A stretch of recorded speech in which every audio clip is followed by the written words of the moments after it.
আসসালামু আলাইকুম ভিউয়ার্স, আপনারা সবাই কেমন আছেন? আশা করি অনেক ভালো আছেন। তো আমরা সুদূর ঢাকা থেকে আবার চলে আসলাম তান্ত্রিক কবিরাজ নন্দলালের কাছে।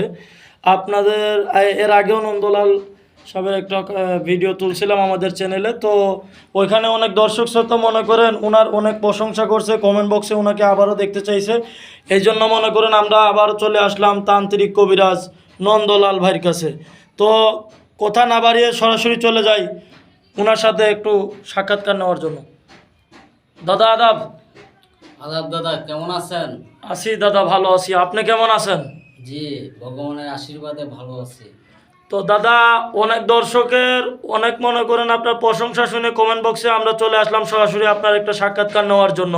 জি, তো দাদা, আপনি কি কি রোগের চিকিৎসা দেন যদি একটু দর্শকের উদ্দেশ্যে বলতেন।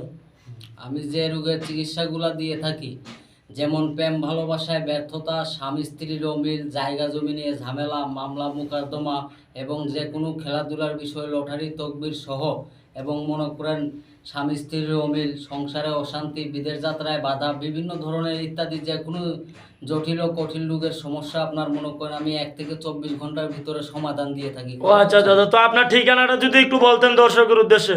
আমার ঠিকানাটা হচ্ছে ময়মনসিংহ বিভাগ, শেরপুর জেলা, ঝিনাইগাতি উপজেলা, মধ্য টেপলাই। গ্রামের নাম হচ্ছে মধ্য টেপলাই। ও আচ্ছা দাদা, তো আপনার সাথে দর্শক শ্রোতা যদি যোগাযোগ করতে চায়, আপনার মোবাইল নাম্বারটা যদি একটু দর্শকের উদ্দেশ্যে বলে দিতেন। হ্যাঁ, আমার মোবাইল নাম্বারটা হচ্ছে 01797455837। তো আমি একটু আবার বলে দিই, কারণ সবাই তো বুঝতে পারবে না, আরেকবার করে আমি বলে দিতেছি। জি বলেন। 01797455837। ও আচ্ছা আচ্ছা আচ্ছা, তো দর্শক শ্রোতা চাইলে আপনার এই নাম্বারে ফোন দিয়ে আপনার সাথে যোগাযোগ করতে পারবে। আপনার কি এই নাম্বারে দাদা ইমো হোয়াটসঅ্যাপ আছে? হ্যাঁ হ্যাঁ, এই নাম্বারে ইমো হোয়াটসঅ্যাপ আছে। আমি মোবাইল দ্বারাও কাজ করি, যে কোনো সময় যে কোনো বিষয় নিয়ে আমি মোবাইলেও কাজ করি। যারা বৃদ্ধ রোগী আছে, যারা না আসতে পারে, তাদের জন্য আমি মোবাইলেও কাজ করি। ও আচ্ছা দাদা, তো আপনি যে এখানে আসন নিয়ে বসছেন, আপনি কি কোনো কাজ কাম নিয়ে বসছেন নাকি দাদা? যদি কাজটা নিয়ে বসে থাকেন তাহলে যদি একটু দর্শকের উদ্দেশ্যে আপনি দেখাইতে পারতেন। হ্যাঁ, আমি এই জায়গায় একটা কাজ নিয়ে পড়ছি। ছেলেটার নাম হচ্ছে জাকির হোসেন, মেয়েটার নাম হচ্ছে শবনম।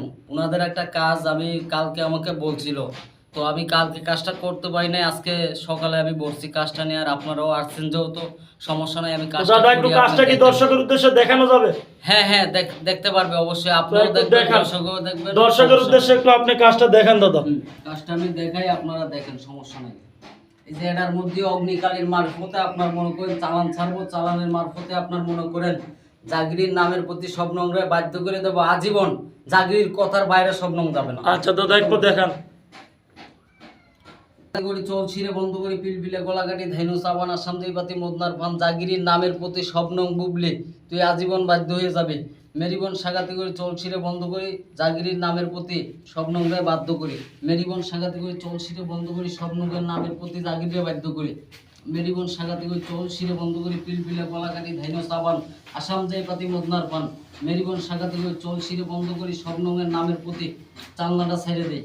মেরিবন সাগাতি করে চলছি রে বন্ধ করি, মেরিবন সাগাতি করি, যা চালনা চলে যা, চলে যা, স্বপ্নংরের নামের প্রতি চলে যা আজীবন। জাগিরির কথার বাইরে যাবে না।